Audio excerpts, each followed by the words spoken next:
Когда русские говорят о здоровье? Подпишись.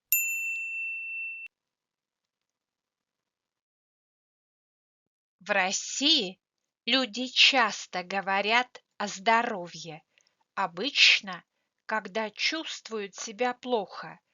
Если человек чувствует себя хорошо, он редко об этом говорит. Русские могут пожаловаться на недомогание, болезнь. Они знают, что их выслушают, посочувствуют и дадут совет. Когда люди в России говорят о здоровье? Когда чувствуют себя плохо. На что русские могут пожаловаться? На недомогание, болезнь.